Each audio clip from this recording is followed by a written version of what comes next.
we're gonna watch the new Texas Chainsaw Massacre movie on Netflix, but we've actually never seen the original from 1974, and apparently this new Netflix one is a direct continuation. They're doing the whole Halloween thing, you know? I've literally never seen any of them. Me either. I don't know anything about Leatherface. You know, he chases people with a chainsaw, turns into a massacre in Texas. That's about all I know.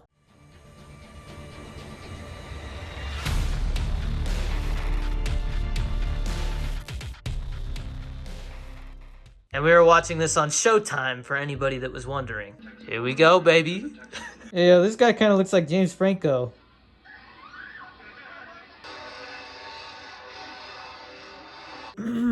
Well, a 70s ass movie, that's what that was. Like, it's an hour and 23 minutes long, but there is like 15 minutes of footage that could have been cut out because it was just like the same scene over and over and over. I mean, what, there was like a good like 10 minutes of that chick just running around while he chased her with the chainsaw? Yeah. But I mean, I get it. This is like one of the first slasher films. It's revolutionary. I just have no desire to watch it again. All right, you ready to watch Texas Chainsaw Massacre 2022, courtesy of Netflix? Ah, yes, this is gonna be good.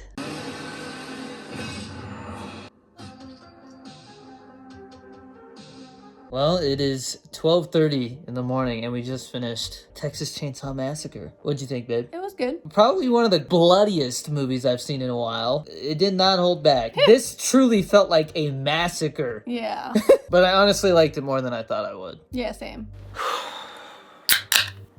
So I've had some time to really think about this movie. Honestly, I've just been really busy, so I haven't had a chance to sit down and make this video, but this movie is a mess. I'm not going to be giving any spoilers. Anything I talk about is pretty much in the trailer or inferred by the trailer. I went into it with low expectations, just expecting a lot of killing and gore, a lot of blood, violence, stuff of that nature. I mean, the movie's called Texas Chainsaw Massacre. The movie takes place in Texas. There's a pretty big chainsaw, and there's a massacre. We checked those boxes, and that's about it. I was entertained by this movie. Now, I know there's gonna be people who are gonna say, it's a slasher movie, bro. What do you expect? Well, I expect a good slasher movie. I wouldn't say it's awful, unwatchable, or anything like that. But besides being well shot, well casted, and delivering on the blood and gore, there's really nothing else to be happy about. There's only 3 characters that I kinda care about in this movie, and one of them's Leatherface. The other 2 are, I believe, Lila, and I think it's Richter, the guy who's into guns and drives a big truck. A couple of things that really irked me about this movie were the fact that they tried to do the whole Halloween Laurie Strode thing where they bring back Sally from the first Texas Chainsaw Massacre movie. Now, the girl who played Sally in the original, I believe, passed away a couple years ago, so she's recast in this. I noticed that. Right away, I was like, I don't think that's the same, I don't think that's the same actress, you know? And sure enough, she's not. It's a total gimmick. They literally just throw this character in this movie and, like, don't even attempt to make it make any sense. They say that she's been a Texas Ranger for 40 years and been searching for Leatherface. It looks like there's like nobody living there, so I don't think it would be very hard to find him. And they don't stop there. It's a complete shit show what they do with Sally. Now, the other thing about this movie that bothers me is that it tries to have a social commentary, doesn't really do anything with it. It literally puts in the bare minimum, and because of that, it just comes off as kind of cheesy. I feel like most of this movie is an excuse to have that bus scene. Now, one thing I will say is that this movie does actually make me care about Leatherface a little bit, but because of that, it turns into you just kind of rooting for Leatherface, which is not a bad thing for a horror movie, but when most of our time is spent with the characters that Leatherface is chasing after, you would think that they would hopefully put a little more effort into making us care about those characters. I've also heard the argument from some people that, you know, none of the Texas Chainsaw Massacres are that great, and I would disagree with that. I feel like the very first Texas Chainsaw Massacre movie was setting out to disturb you, and it was done very well on a very low budget in the 70s when it was a lot harder to just make a movie like that. And I would even say it had a bit of an experimental approach to it. Even if I didn't enjoy watching that movie, it did its job, which was to stand out as a movie that I'm probably never gonna forget because the last 15 minutes are so disturbing. And the only thing I found disturbing about the new one was the gore. And this is not a spoiler, but when the first kill happens, you will know right away whether you're on board with this movie or not. Now, I know I've been very critical of this movie movie, but I am a fan of movies that are literally just made to have fun, and this movie does seem like it wanted to have some fun with the blood and the gore, and just giving Leatherface some really good kills. And because I know the average horror fan is just looking for that, I feel like it did its job, but damn, the writing in this movie is rough. I'm gonna give this movie a 4 out of 10. If you are not a huge fan of horror slashers and blood and gore, probably not gonna want to watch this movie. However, there is fun to be had if you are somebody who wants to get together with some friends, maybe have some drinks, just hang out and watch a movie and laugh at the choices these characters make. I think it'd be great for that. But let me know your thoughts down in the comments, guys. Did you watch Texas Chainsaw Massacre? Did you enjoy it? Do you think they're gonna make a sequel? There is an end credit scene, so it kind of hints at that, but I don't think it's gonna happen. But it is Netflix, so who knows? And if you guys like these videos, you like the movie reviews, drop a like. And if you made it this far in the video, comment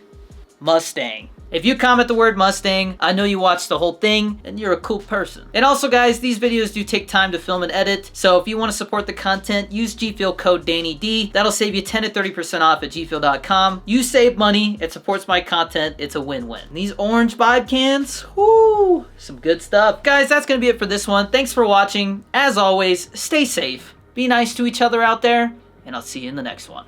Peace!